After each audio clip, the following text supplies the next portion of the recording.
Bueno, vamos a empezar a compartir pantalla. Eh, Tengo que llegar a ver 2 minutos, por favor. Acá estás. Va.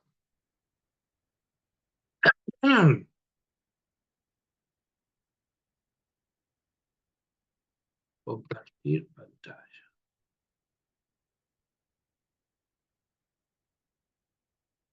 Bien.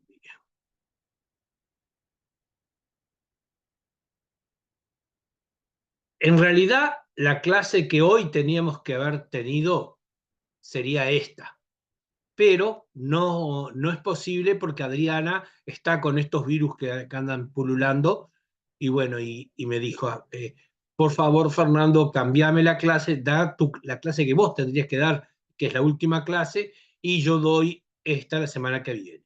Perfecto. Entonces, vamos a irnos a...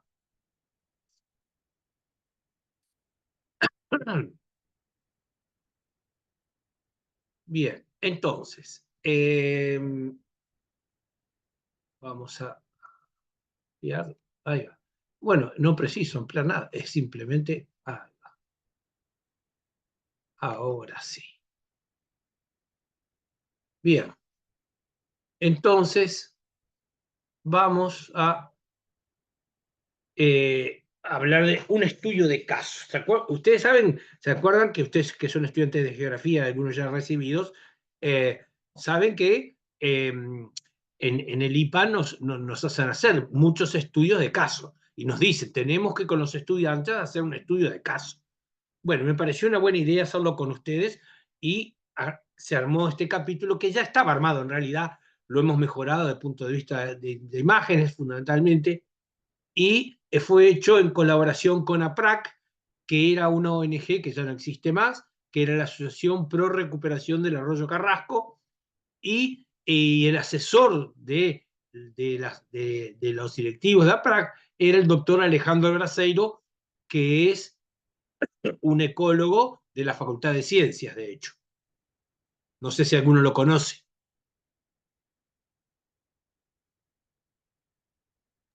Sí, y te hago una pregunta, ¿no estuvo Mariano Arana también en la organización de ese proyecto? No, no. Estuvo, no, en la época de Mariano Nana, él sí, a ver, estuvo en el sentido de que cuando él era intendente, él estuvo vinculado con APRAC, sí, pero nunca estuvo en el proyecto. Eh, eh, Ah, bien, bien. Más que nada, lo que había era que lo que se producía también lo recibía Lana como colaboración, porque la cuenca del Arroyo Carrasco es una cuenca de doble parte. Por un lado es Montevideo y por otro lado es Canelones. Y en aquel momento Canelones no pertenecía ni al mismo partido, era del Partido Colorado en aquel momento. Entonces, toda la Sí, información, era Hackenbruch. Hackenbush, exactamente. La información se enviaba a las dos partes para que supieran cómo estábamos trabajando, qué estábamos haciendo en el lugar. ¿Correcto? Bien. Vamos, esto lo pongo como un posible trabajo que ustedes puedan hacer con alumnos. ¿Tá? Algo parecido a esto pueden llegar a hacer. Entonces, bien, la cuenca del arroyo Carrasco, acá la pueden observar ustedes. ¿Tá? Es esto que ven acá. ¿Tá?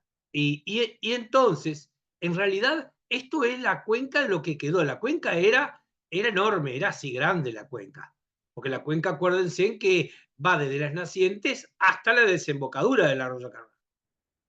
Pero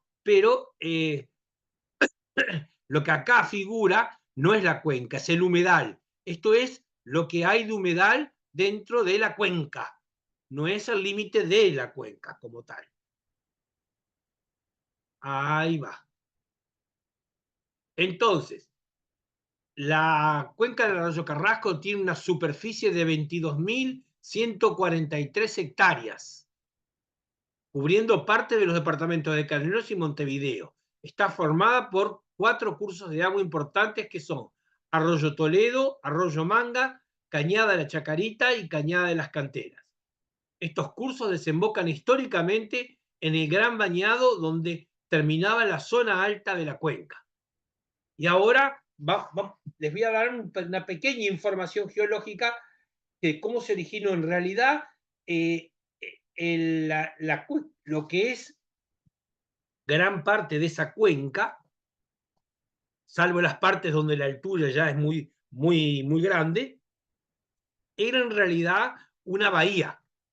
Una bahía, era como, no es la palabra bahía, una ensenada. ¿Por qué? Porque el mar entraba todo acá. Toda esta parte baja era una ensenada. Por eso acá hay mucha arena, ¿tá? Porque se depositó cuando el Océano Atlántico metía arena hacia adentro. ¿Mm? Entonces,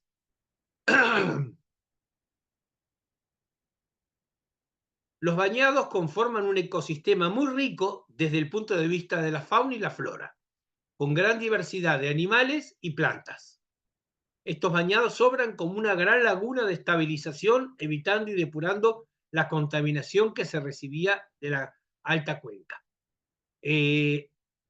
Ahora luego vamos a ver cómo se manejó esta cuenca. Y acá tenemos la cuenca total. ¿Ven? Esta es la cuenca del arroyo Carrasco. Y esto son los humedales. ¿Mm? Entonces, si miramos la cuenca, acá hay un montón de letras que acá ahora no se leen, obviamente, que son industrias que estaban instaladas sobre la cuenca, de hecho, que hoy son galpones de empresas de logística que reparten mercadería a todo el país. ¿Mm? Ahí, por acá está, por aquí está, por Camino Carrasco está, perdón, por Veracierto está Tata, son varios que hay ahí. Bien, entonces, el drenaje natural de estos bañados era el arroyo Carrasco, que con su pequeño recorrido de 5 kilómetros llevaba los desagües de los bañados al río de la Plata. Por lo tanto, ese humedal era un repositorio de biodiversidad, de hecho, que mucha de ella se ha perdido, porque obviamente se perdió gran parte de ese humedal. Eso es un hecho. Con la desecación de los bañados y la canalización de los arroyos se suspendió su acción depuradora, transformado el Carrasco en una descarga de una gran cloaca generada por las actividades de la cuenca. Y ahí ustedes pueden ver las bolsas plásticas, la de leche fundamentalmente, que los hurgadores descartaban y descartan, porque en realidad ese es el plástico con menor valor. Cuando nos dicen que acá se recicla todo el plástico, no, eso no es verdad. Eso es una mentira. En realidad, solo algunos plásticos están siendo reciclados, de hecho. Entonces, y el hecho es de que esto trajo como consecuencia que, por ejemplo, Montevideo, ¿ustedes vieron que en los últimos años hay invasión de mosquitos impresionante? Bueno, esos mosquitos están asociados a que, como ellos eclosionan dentro del agua, ¿tá? Y al no tener tanto bañado, ¿qué pasa? Que en las ranas, que son el depredador natural del mosquito, no puede ejercer su tarea, porque cada vez hay menos ranas, y más con el estado de contaminación que están en estos arroyos, de hecho.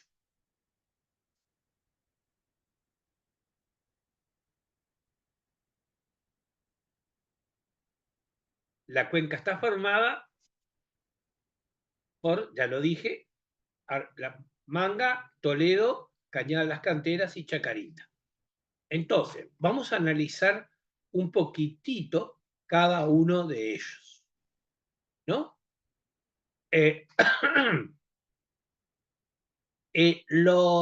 La parte más contaminada del arroyo, de la cuenca del arroyo, es la parte media y baja de la cuenca. Ahí es donde se ve el daño ambiental que hay en ese lugar. ¿Mm? Entonces, y como dice acá, ven, por ejemplo, la Cañada de la Chacarita, en este recorrido atraviesa una zona industrial de gran concentración de curtiembres y otras industrias las que derivan sus efluentes a la misma. Ese es el otro problema. ¿Se acuerdan que yo les decía que el arroyo Carrasco, el Frimacar, tiraba los efluentes sin darle procesamiento ninguno, porque el procesamiento era caro y el dueño de la fábrica no quería, de frigorífico, no quería pagarlo. ¿Mm? Entonces, el hecho es de que las curtiembres sueltan ¡pum!, una cantidad de tóxicos al agua, de hecho. ¿Tá? Entonces, y algunas de ellas, en aquel momento, por ejemplo, se declararon inactivas y estaban activas, por ejemplo, y tiraban todo al arroyo.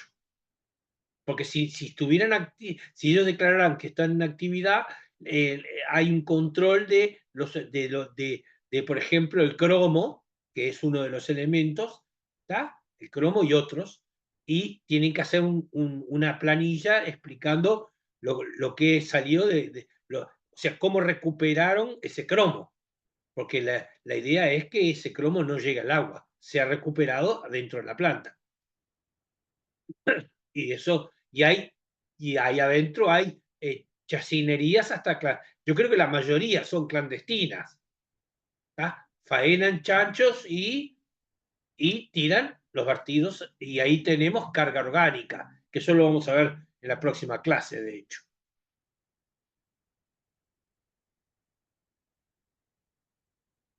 Bueno, ¿qué es un humedal, no? Si miramos este tema desde una óptica geográfica, debemos destacar que esto se produce en nuestro país en las formas de relieve que corresponden a la llanura, caracterizada por una topografía extremadamente plana, encontrando suelos impermeables que evitan que el agua se infiltre. ¿Mm?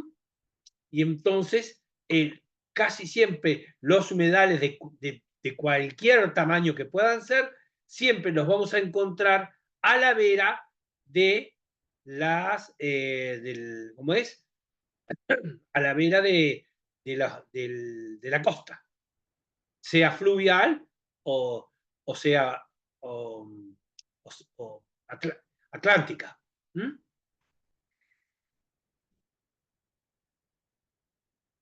Bueno, aquí tenemos que un corte de lo que es un humedal y tenemos, por un lado, en la parte alta del humedal hay árboles que pueden ser nativos o exóticos. Después tenemos arbustos y o pradera en la parte media de la pendiente, y después entran el pajonal y las plantas acuáticas. Algo importante. En estos bañados es donde la gente se mete. Y, por ejemplo, si ustedes van al arroyo Carrasco, al Toledo o a cualquiera de los ramales que de alguna forma son, ¿cómo puedo decir?, ocupados por el resto del bañado, del humedal, se van a encontrar casas dentro de esta parte, por ejemplo, en la planicie de inundación. Y cuando llueve un poquitito, al toque, esto se llena de agua. Y ustedes van a ver a la gente de Belmírez, a la gente de esto, sacando a la gente del lugar. Esa era la tarea que tenía PRAC. PRAC consiguió fondos para construir, con el Ministerio de Vivienda, Ordenamiento Territorial y Medio Ambiente, en su momento, consiguió fondos y consiguió que el VOTMA, como se decía antes, le construyera casas para la gente que estaba viviendo dentro del humedal, de hecho. Pero para algunos no les servía salir ahí, porque lo que hacían era vendían la turba, porque cuando se desecó el bañado apareció una gran parte de los sedimentos, mejor dicho, la materia orgánica ya estaba en un proceso de de degradación, y ya estaba en el grado de turba, ya no era un pajonal, ya era materia orgánica en descomposición. ¿tá? Y ustedes van a ver que en la zona de Carrasco te dicen bolsa de turba. Esa turba la están sacando del bañado del arroyo Carrasco, de hecho. Llenita de metales pesados. Puede ser, sí, no me extrañaría nada. Pero bueno, y un humedal es un conjunto de ecosistemas que se desarrollan en tierras bajas, que son temporal o permanente en tierras inundables. Y ahí tienen, el tamaño de estos puede variar entre 325.000 hectáreas, Cuenca Laguna Merín, o pequeños como los que podemos observar en las riberas de algunos arroyos.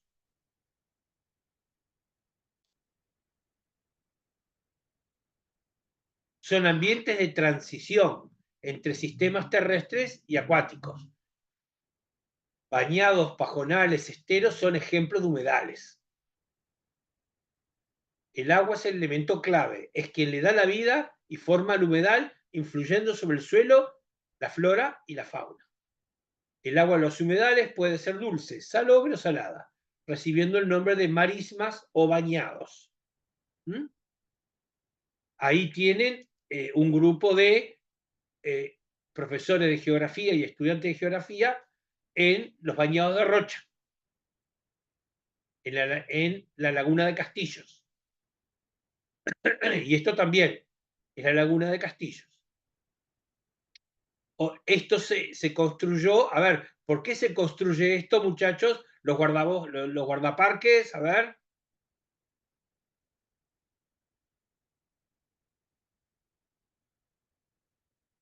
Chicos,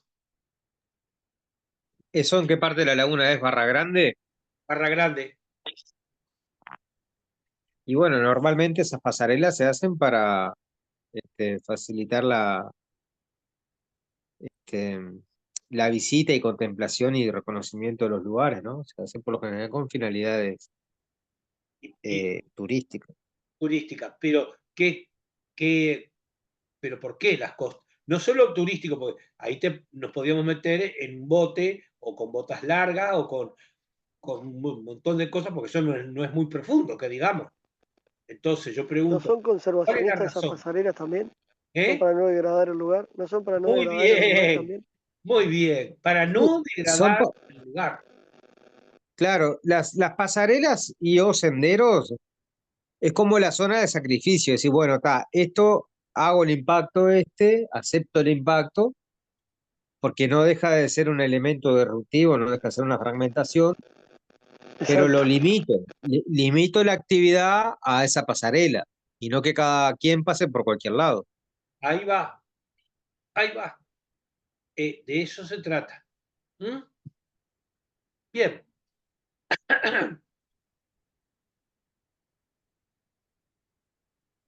La alta variedad de hábitat, sumada a la gran productividad, determina que los humedales albergan una alta diversidad biológica.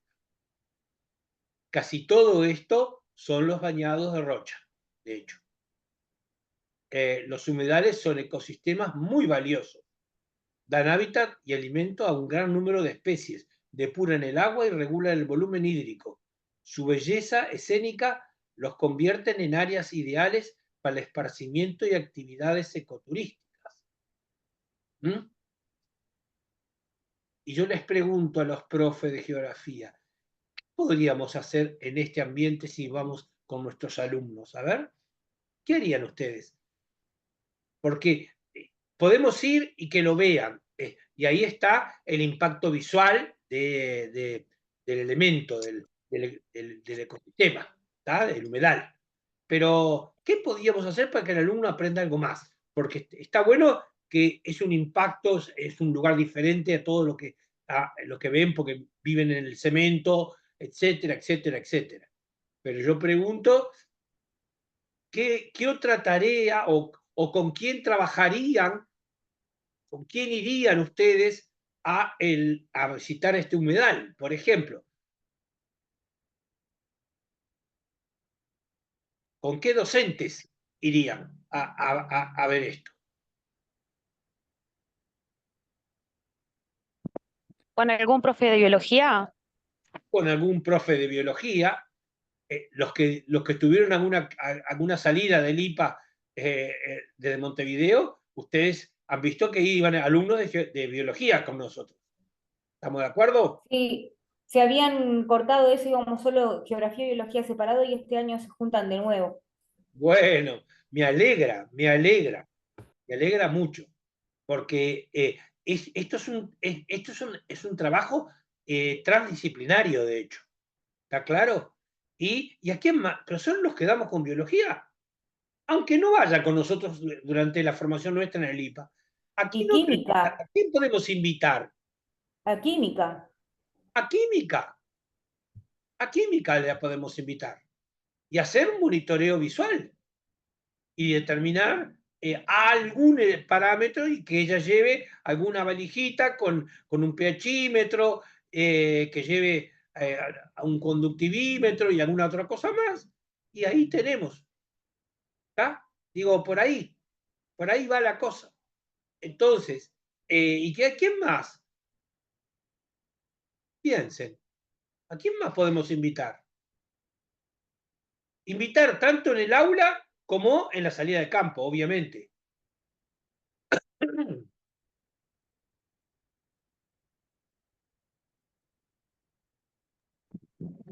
Bueno, ni que hablar que para todo lo que sea biología es ideal, ¿no? Sí, pero no nos quedemos con biología. Yo sé que Algún está muy ornitólogo. biologizado la educación ambiental, yo eso lo tengo muy claro, pero vamos a tratar de pensar en grande, no en pequeño y quedarnos con los biólogos que fueron los primeros, los que empezaron a trabajar. ¿Me entienden a lo que voy? Digo, quiero que piensen en grande. A ver, ¿a quién más podemos llegar a invitar a una salida de campo con nuestros alumnos? ¿A qué profesor pueden llegar a invitar? Sí, y trabajar en conjunto, antes de salir, preparar la salida con los alumnos. ¿A quién más invitarían? Bueno, eso siempre depende un poco de los perfiles, ¿no? Porque en cualquier salida en la naturaleza está la matemática, está la física, está la química, además de los de siempre, ¿no? De todo lo que tenga que ver con geografía, educación ambiental, sociología o ecología social, porque también hay interacciones socioambientales. Bien. O ¿Y sea, qué? realmente se me ocurre una panoplia importante en los humedales y en cualquier ecosistema. Cualquier ecosistema, estamos de acuerdo, pero Claro, yo hice un estudio de caso con los chiquilines del río Nilo y coordiné con la profesora de historia. perfecto. Entonces, se puede coordinar ¿Con quién con más? otras Jessica, asignaturas. estamos alineadas porque yo hice una clase en dupla con la profesora de historia sobre la cuenca del Nilo y después con dibujo hicieron todo el mapa de Egipto donde vincularon tres estilos de mapa físico, político, histórico con Bien, acuarelas. bien, bien. Vieron que acá Bu- esto da para mucho, esto da para pensar en grande. ¿Y saben a quién yo invitaría, por ejemplo? Que capaz que no es profesora del año, pero ¿por qué no pensar si no puede haber otra profe de otro año que pueda darle una mano? Por ejemplo, yo pondría literatura, y vos decís, pero literatura, a ver, ¿le ven lógica que literatura pueda participar? Sí, sí, sí, porque yo he estado en proyectos que participa la docente tanto de idioma español o de literatura. Literatura, ahí va. Y miren, acá a ver si puedo, ¿Sabes qué, Fernando? a ver si tengo por acá algo. Tendría que buscarlo, pero no sé si lo tengo ahora a mano, lamentablemente, pero me gustaría leerles un par. un pasaje de algo hecho por una persona. A ver si puedo encontrar eso. Sí, eso tiene que estar por algún lado. A ver. Fernando, ¿Sí? Decime.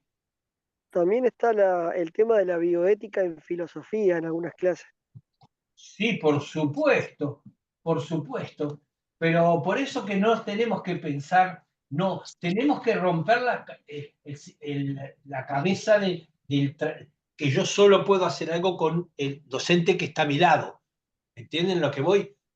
Pensemos en grande, pensemos a ver, materiales para una salida de campo. A ver si acá logro tener el material que yo les quería dar. Les voy a leer algo para que vean qué hermoso trabajo hizo unas personas. En un instante. No, lamentablemente hoy no lo tengo, pero lo vamos a ver la semana que viene o cuando terminemos el taller teórico.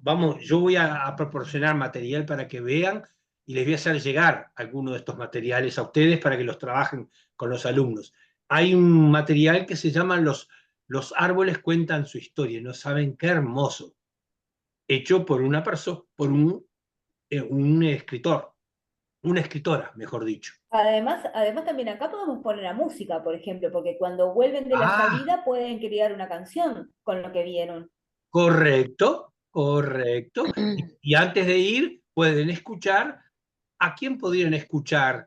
A ver, ¿a quién podrían escuchar como preparándolos para lo que después van a ver? ¿Qué autor, qué músico uruguayo hizo algo que para mí es una obra de arte? Aníbal Y bueno, Zampayo. tenemos Para la, para Zampayo, la- claro. ¿A Zampayo o quién? Fabini. Fabini, ¿está? La isla de los Ceibos, ¿está claro? Claro. Entonces, Sí, para que vean todo lo que Fernando, se puede hacer en esto, ¿sí? sí, ahora que sacás el tema de arte se me ocurrieron un montón de cosas, ¿no? Porque yo particularmente conozco un caso en Maldonado de una persona que se llama Washington Febles, ¿Sí? que suele pintar mucho el humedal del arroyo Maldonado. Ah, Además de otros artistas plásticos, Pablo, por ejemplo, el otro día compartió en un grupo ahí también un pintor que después digo yo que podrá pasar a este grupo también esos videos. Pero además de eso hay otras cosas, ¿no? Y comparto la experiencia que tuvimos en Quebrada de los Cuervos. mm, Ahora que seas lo que literatura, ¿no? hicimos, ¿está? Que Cuando estuvo se estudia, excepcional. cuando se estudia a un autor, conocer el lugar donde ese autor se inspiró, y ahora traigo el caso de Quebrada de los Cuervos con Rubén Lena, fue el principal ¿Sí? compositor de Los Limareños, estar en la zona y conocer lo, lo- cuando dice, por ejemplo, ahí donde dice bien cerquita lo de Ruggieri, allá por los Empirio Núñez, bien cerquita lo de Lili, toda esa Mm, zona, esas personas que quedan vivas algunas y demás, ¿sí? son la fuente de inspiración de artistas que en este caso marcaron una época, ¿no? Sin duda. Y para un estudiante estar en el mismo lugar que inspiró a un artista, creo que podría llegar a ser muy valioso. Estaría muy bueno, sin duda, sin la menor duda. Ah, estaban ahí. ¿Eh? ¿Cómo? ¿Cómo? Entonces, ¿Hola? hola. Los Dejó el humedales, micrófono abierto. como dice acá, los humedales son ecosistemas muy valiosos. Dan hábitat y alimento a un gran número de especies, depuran el agua y regulan el volumen hídrico. Su belleza escénica los convierte en áreas ideales para el esparcimiento y las actividades ecoturísticas, sin la menor duda. Y acá tenemos las obras de desecación. ¿Y por qué se desecó? ¿Cuál es el problema con el desecamiento? En el caso del arroyo Carrasco, yo les cuento la historia, que hay casos similares y que justamente, que como los estados, tenemos dos casos muy claros de por ejemplo, de cuando... el caso del Arroyo Carrasco, le voy a contar el caso del Arroyo Carrasco para que lo comprenda. Todas esas tierras son tierras que le pertenecían, son tierras que le pertenecían a la familia García Lagos.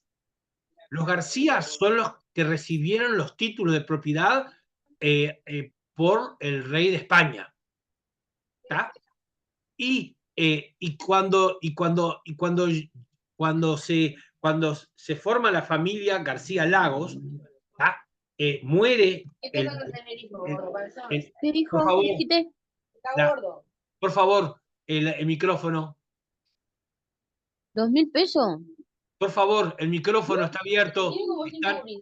Chicos, No, no, no, no. el micrófono está abierto. Mándalos a correr por ahí. Por favor, por favor. Andrea Martínez, tenés el micrófono abierto, Andrea Martínez. Tenés que intentarlo porque es algo... Ahora viene las vacaciones. Andrea, por favor, el micrófono, cortalo. Bien, entonces, ¿qué pasó? Este señor, García Lagos, tenía una visión, como era la visión de la época, que para él un humedal es una tierra improductiva. No se da cuenta del valor del humedal. Y él le dijo al Estado uruguayo que donaba una inmensa cantidad de territorio, de ahí, de esa zona, con el fin de que el Estado debería cumplir con determinadas condiciones. Y una de ellas es la desecación del bañado. Y si no lo hacían en un plazo determinado, las tierras volvían a estar en manos de los descendientes de los García Lagos. Entonces, en el año 75 se aproximaba la fecha de vencimiento de eso, y entonces ellos comenzaron la desecación de solo una parte de los bañados. No quisieron afectar a todo el bañado. Pero porque había gente dentro de ese grupo que estaba desecándolo que era consciente que era un disparate lo que estaban haciendo. Entonces los fueron convenciendo de que por lo menos la mitad del bañado la desecaban y la otra mitad la dejaban. Y fue lo que hicieron. Entonces, y bueno, y el hecho es de que ahí fue cuando desecan estos bañados. Consecuencia, tenemos mosquitos hoy en Montevideo, y más mosquitos de lo que deberíamos tener. ¿Por qué? Por esta misma razón. Porque el humedal es justamente el lugar donde están las ranas y los sapos, y esos son los predadores de los mosquitos, de hecho. Y bueno, la idea es desecar los humedales y ganar tierras productivas para el hombre. ¿Qué es lo que se está plantando acá? Flores. ¿Quiénes son los dueños de estos campos? Japoneses. Si ustedes van por la zona van a ver hermosas flores y son todas de aquí. Y ojo, son flores que se exportan, no quedan en Uruguay muchas de ellas. Con ese fin se canalizaron varios arroyos y cañadas y se creó al mismo tiempo nuevos canales artificiales. Estos son los canales artificiales.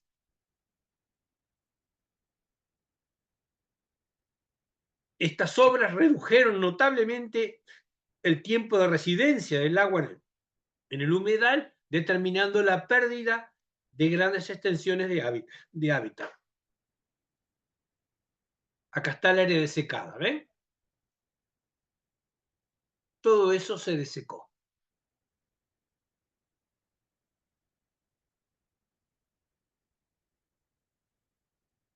Y además, de este lado, que es el Parque Roosevelt, se forestó con especies exóticas.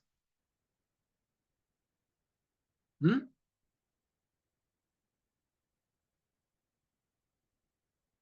Bueno, ¿cómo se degradó?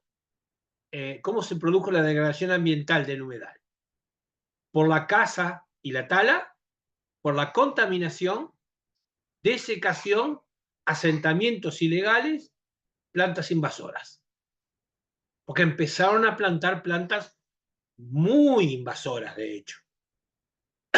Entre ellas la zarzamora. Entonces, ¿qué trajo la degradación? Pérdida de servicios y valores, depuración del agua, control del régimen hídrico, valor paisajístico y biodiversidad. Pérdida de biodiversidad. El impacto social negativo fue para la salud, que aparecieron focos infecciosos, aparecieron un montón de enfermedades infecciosas porque los asentamientos, por ejemplo, había lugares donde, por ejemplo, había un exceso de parasitosis de gusanos en los intestinos de las personas. Y eran en estos lugares que se producían. El lugar de esparcimiento, el poder visitar el humedal y recorrerlo. El potencial turístico se perdió. La sensación de inseguridad y de peligro, porque eso generó también que ahí se localizara no solo gente hurgadora, que son trabajadores, todo bien, sino también malvivientes. Y eso generó inseguridad. Y eso trajo como consecuencia la depreciación inmobiliaria. Obviamente que esto tiene una visión muy pragmática, porque quienes estaban en esa zona, quienes pensaron en todo esto, eran la gente de Carrasco, de hecho, porque se veía afectada. Y acá tienen ustedes la extracción de turba en los fondos de la calle Servando Gómez, por ejemplo. En muchos sitios del humedal se excavan y remueven los suelos turbosos para ser vendidos como tierra de hoja. Y estos son los impactos ambientales en la cuenca. Acciones antrópicas sobre el medio, grado de contaminación de la cuenca y medidas de mitigación de los impactos. Vamos a ver pues, todo esto.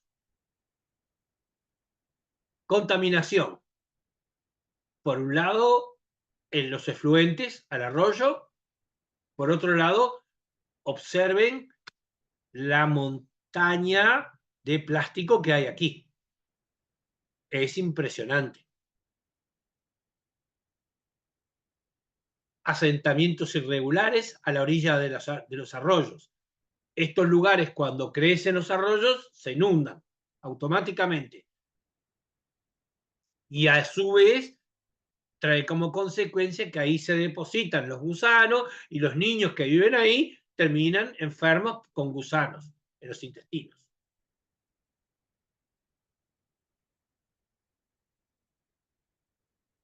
Y estos asentamientos son consecuencia de un contexto socioeconómico muy complejo que excede este trabajo en su explicación. Este tema lo podíamos sintetizar diciendo que esto es consecuencia de la marginación social a la que se ven enfrentados muchos compatriotas, que no encuentran otro modo de vida que hurgar en nuestras basuras para poder sobrevivir. Y acá tienen una imagen de la montaña de plástico que hay acá. O sea, que todo esto es plástico, acumulado una capa arriba de la otra. Y después vamos al Arroyo Carrasco, encontramos mucho de esto. Ahora la Intendencia encontró un sistema con las botellas plásticas de retener y que esto no llegue a la costa. Pero recién ahora. Esto yo lo fotografié en los años 80, 85, no, perdón, 90. Claro, y lo que afectó la calidad de la playa Carrasco, porque la playa Carrasco no se Afectó podía ir. y afecta al turismo, de hecho. Exacto. Entonces, así ya se la mostré, esta foto no hay más que elocuente. Y y ellos lo que hicieron fue, a ver, sí, acá, ahí va, lo que hicieron, a PRAC lo que hizo fue hacer mediciones de la calidad de agua en cada uno de estos cursos de la cuenca, ¿tá? Y si lo miramos, ahí está. Y aquí tenemos los cursos con a la explicación de cómo, cómo está la calidad de agua de cada uno de estos cursos de agua. De hecho, acá lo pueden ver, ¿eh? En amarillo está regular. Esto es una fotografía de un año y de un momento dado. Esto puede variar en forma permanente. Yo no sé cómo está hoy el arroyo Carrasco, ¿tá? Y los monitores que estén en Montevideo, la intención es que lo hagan, que lo estudien y que veamos a ver cuánto cambió de esta realidad que acá nos muestra. ¿Mm? Patógena, estética ya es por plásticos, y vean que la parte más embromada es la desembocadura del arroyo Carrasco, justamente, y el arroyo Manga y parte del Toledo. ¿Desde dónde? Desde Camino Maldonado. Increíble. Parece que los asentamientos al norte de Camino Maldonado no hay, pero sí al sur. Y ahí es donde ellos clasifican y tiran al arroyo. Ese es el problema. Medidas de mitigación de los impactos. ¿Qué es lo que APRAC estuvo haciendo para mitigar ese impacto? Esto es un plan de descontaminación, un plan de rehabilitación de hábitats, reubicación o formalización de asentamientos irregulares, estrategias de conservación, uso sustentable, ordenamiento territorial y planificación y gestión participativa. Esto es lo que propuso APRAC en su momento que había que hacer en el lugar. En aquel momento muy poco de esto se hizo. Se hizo alguna cosa, pero no todo lo que ellos pretendían hasta ese momento. Plan de descontaminación, se deberían generar medidas políticas legales y técnicas tendientes a eliminar los efluentes contaminantes y al mismo tiempo desarrollar métodos que reduzcan los efectos negativos de la contaminación. Rehabilitar hábitats, eso sería la otra medida a hacer. Y esa es una de las tareas primordiales para la rehabilitación del humedal. Inclusive también hay que inundar el humedal, o sea, hacer que vuelva a crecer el humedal. Pero eso va a traer problemas con los agricultores, porque ellos pagaron por esas tierras, están produciendo. Entonces, ahí viene el otro problema. ¿Cómo hacemos para lograr el punto de equilibrio en todo esto? Erradicación de las plantas invasoras. Esa puede ser una tarea interesante, por ejemplo, para armar en algún lugar como una tarea medioambiental, ¿tá?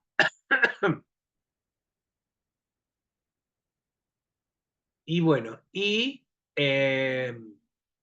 estas son las primeras reubicaciones, o sea, acá vivían las familias, acá pasaron a vivir. Se construyeron todo este complejo habitacional. ¿Tá? Y bueno, pero aquellos que no vivían del bañado, sino que ocupaban ese lugar porque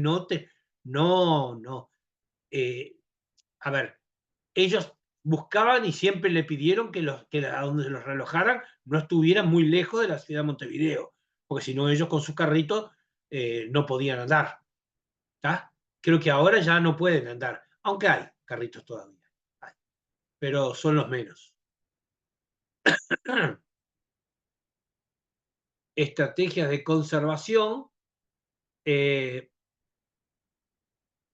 si bien, como decían ellos en aquel momento, se ha perdido gran parte de la diversidad biológica del humedal, todavía existen áreas relativamente bien conservadas, donde habitan muchas especies nativas.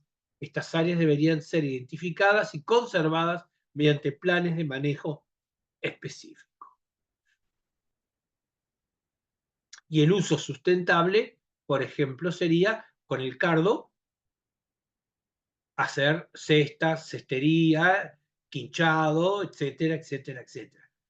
Pero hacer algo planificado, manejado ecológicamente y bueno, y esto sería una posibilidad también de darle vida a esta gente de la zona que está viviendo ahí. Y la otra es el ecoturismo.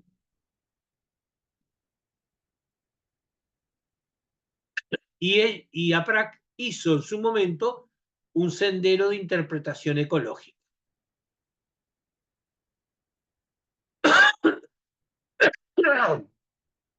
Esta imagen creo que se me movió, me parece. No, es acá. Correcto. Y acá lo tienen. Esto es el Parque Roosevelt, acá atrás. Y pasan un puente y acá tenés un pequeño lugar donde está explicado cómo es el humedal. Vean que acá hay un puente de metal.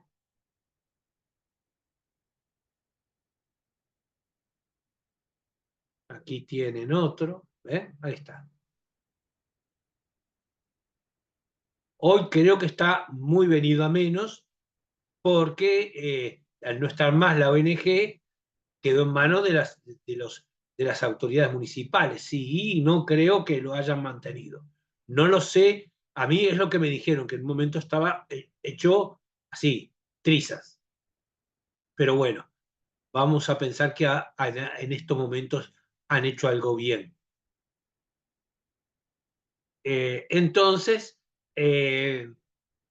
también hay que hacer un ordenamiento territorial, que ese es el otro gran problema que tiene Uruguay. La urbanización es caótica en Montevideo, por ejemplo, y parte de Canelones. Para que vean, esto es el aeropuerto de Carrasco, el antiguo aeropuerto de Carrasco, de hecho.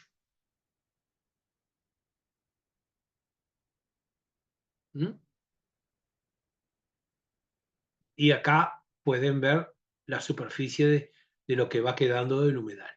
Y esto que ven acá son canteras de arena.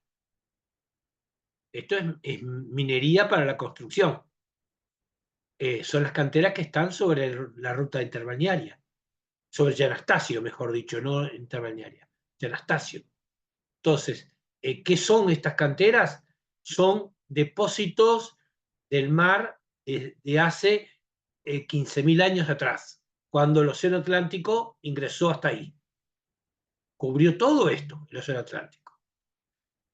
¿Por qué? Porque encontramos acá fósiles de organismos marinos.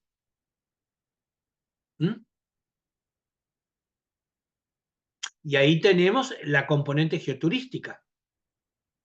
O sea, acá se podría armar un excelente circuito. Y cuando yo digo geoturismo, no digo geología solo, sino un sendero donde se pueda, por un lado, analizar la biodiversidad, pero por otro lado, la geodiversidad. Pero siempre, y además, interactuando una con otra. Eso sería lo ideal. Y bueno, y los que han participado en ese trabajo de un primitivo ordenamiento territorial fueron geógrafos, agrónomos, geólogos, oceanógrafos y urbanistas. Y siempre con una planificación participativa.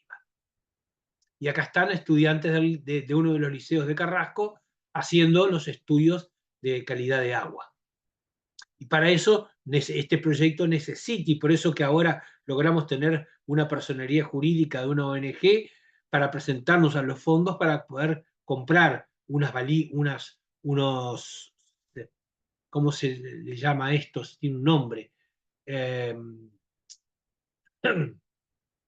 Ahí va, sensores multiparamétricos. Sensores multiparamétricos que miden una cantidad de elementos con un solo equipo, pero salen su buena plata.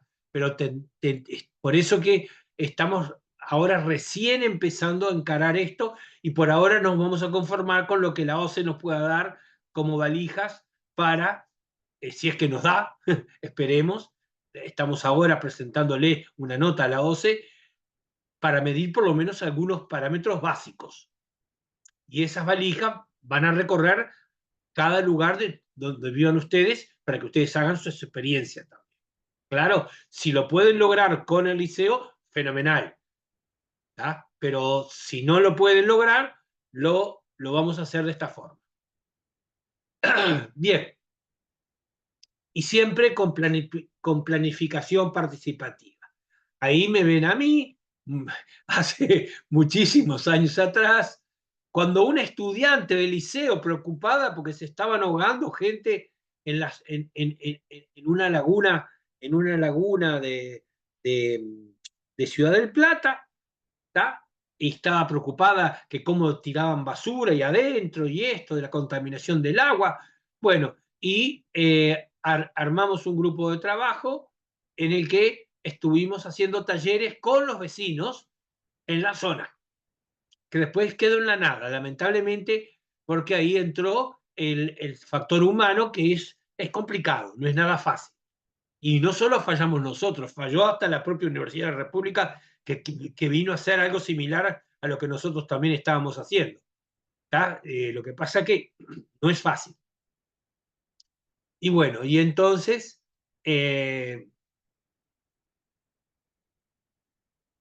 con esto, gracias por su atención y a ver, ¿qué opinamos, chicos?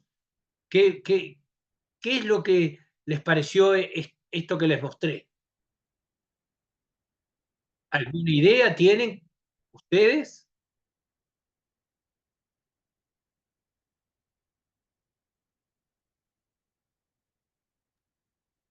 Muy bueno para después reproducirlo nosotros en nuestra zona. Ahí va, ahí va, ahí va. Entonces, todo este material va a estar a su disposición, no se preocupen. Yo lo voy a subir a, ¿cómo se dice? Lo voy a subir a un Drive y ustedes desde el Drive lo van a bajar. ¿tá? Esa es la idea. Y bueno, Acá que perdón. un liceo de Mercedes, yo no estoy trabajando en ese liceo, pero una colega de geografía hicieron algo así con una cañada justo que está ahí cerca del liceo, que estaba muy contaminada por plástico y llamaron a todo el vecindario, todos los vecinos a reunión, se movieron, técnico de la UDELAR de Fray Bentos vinieron, hicieron una charla,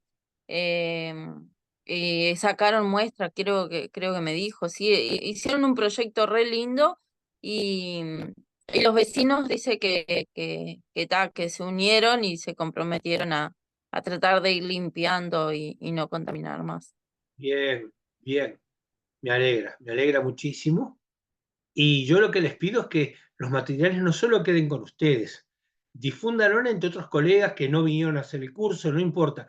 Difundan todo este proyecto, porque la idea es que este proyecto crezca y que sea casi que se crezca en forma automática. Esa es un poco la idea. Siempre vamos a estar, yo ay, perdón, hoy estoy un poquito cansado mentalmente, Adriana u otros, siempre los vamos a estar asesorando, pueden contar con nosotros en ese aspecto. ¿tá? Y bueno, y la idea es que esto siga creciendo de a poquito, que siga creciendo, y bueno, y que compartan los videos también, porque no solo el material que yo les voy a dar, sino también los videos, para que más gente vea el video, aunque sea que lo vea, aunque no participe de un taller así. Pero esa es un poco la idea al futuro.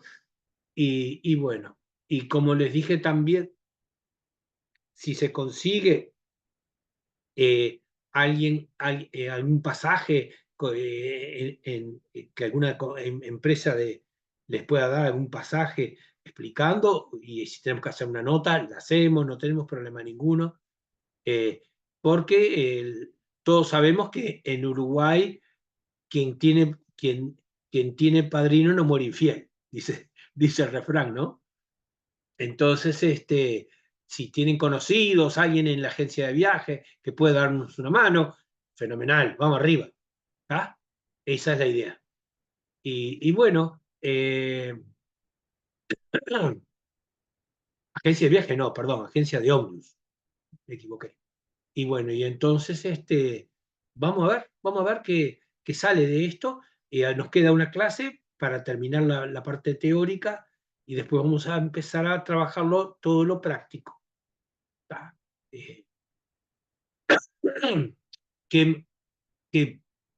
¿Algún comentario más que quieran hacer, chicos?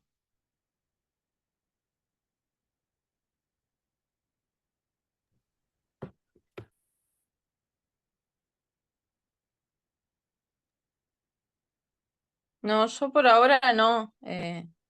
Muy buena la clase y bueno, Bueno, nos vemos el lunes que viene. nos vemos entonces el lunes que viene y está. Y vamos a ver qué pasa. Quedamos así entonces. Hasta el lunes que viene. Gracias. Y bueno, y ahí vamos a ver cómo nos vamos a ir organizando. ¿Está? Nos vemos. Hasta pronto. Abrazo grande para Muchas todos. gracias, Fernando. Hasta el lunes. Chao.